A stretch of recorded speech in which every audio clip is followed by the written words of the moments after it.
Good morning, good morning. It's nice to see you today. Good morning to you. Hi, and welcome back to Story Corner, just where we left off under the ground. If you look closely, you can see something is happening in those holes. You can see evidence. You can hear evidence of what's happening here in the central east part of the United States. It's a wondrous thing. It happens every 17 years, and it's unique in the world and the insect kingdom. What I'm talking about is the hatch of brood 10 of the periodic cicadas.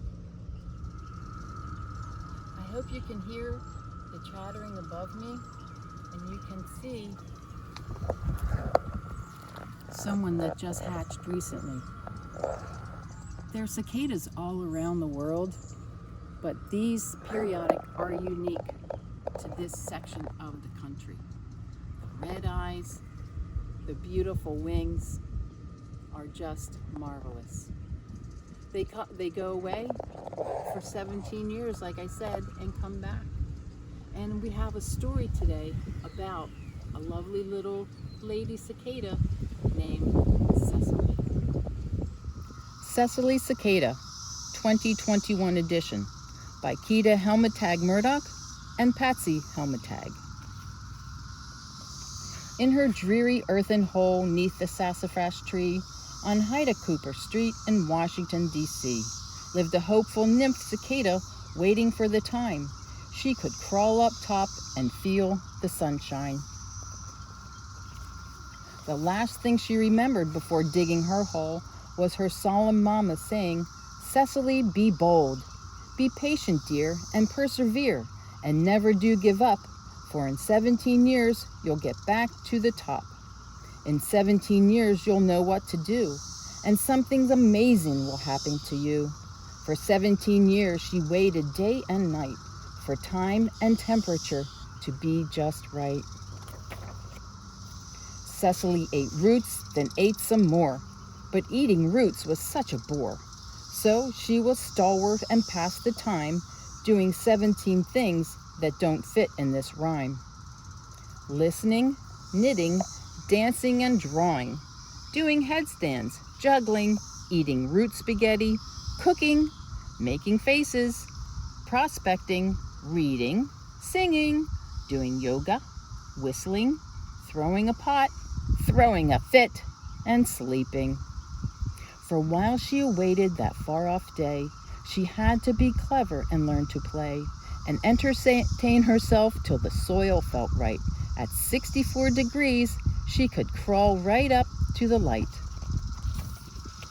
Once, when thinking of things to do, a friendly worm came passing through. He asked, "Why are you waiting down here in this hole?" She said, "This is something I cannot control. In fact, I wish I could go up with you, but I must wait. My waiting's not through. In 17 years will come the day when I can go outside and play." One morning in May, she awoke with a start. This was the moment she knew in her heart. Somehow she knew she must get to the top. She began digging and did not stop. Her head popped out in the dim moonlight, but her climbing continued that starry night. After so many years, she felt so free. She climbed up the bark of a sassafras tree. When she got near the top, she suddenly froze. She felt stiff from her nose to her toes. She couldn't move. She was stuck in one spot. She tried to crawl and found she could not. She wiggled and wriggled with all her might, but no matter what, her feet held tight. She thought, "I have to get out of here." Her body trembled with outright fear. She began to shake. She couldn't stop shaking when all of a sudden she heard something breaking. She heard a rip and then a crack and felt the night air on her back.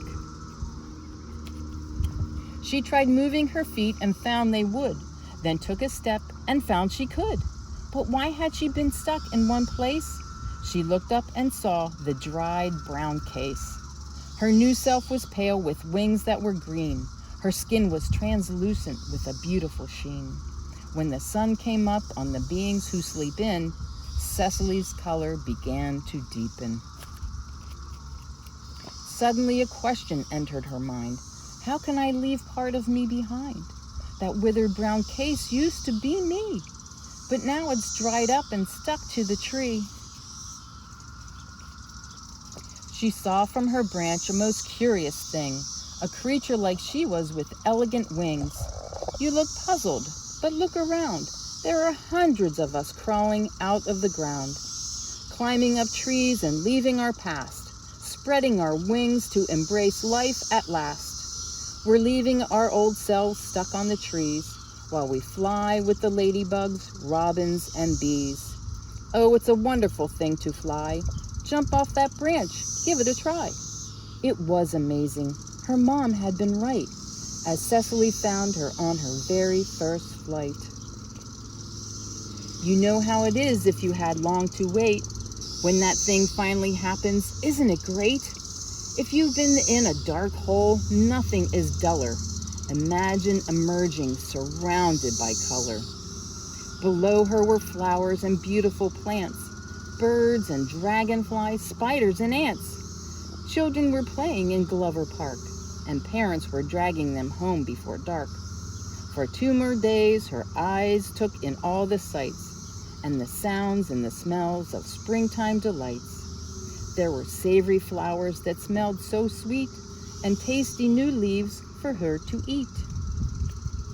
Then after 3 days came a glorious sound from the bushes and treetops and all around, from male cicadas both high and low.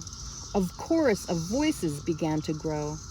For some humans it might sound like a buzz, but Cecily knew just what it was. Oh, beautiful, joyful, thankful song of creatures who'd lived in the ground for too long. Then she heard the sweetest voice, one that made her heart rejoice. Cecily looked up, and to her surprise, was another cicada with stars in his eyes. So when you see a cicada, please give her a smile, 'cause you may not see one again for a while. Just look at the grown-up who's reading to you. When the cicadas come back, you'll be a grown-up too.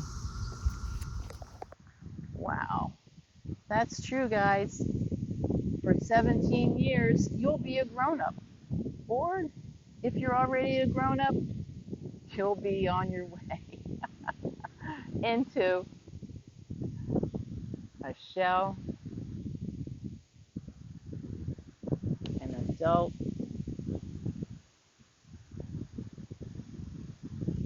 lay eggs, and the cycle begins all over again. Check back, because I'll be visiting you periodically, just like Cecily.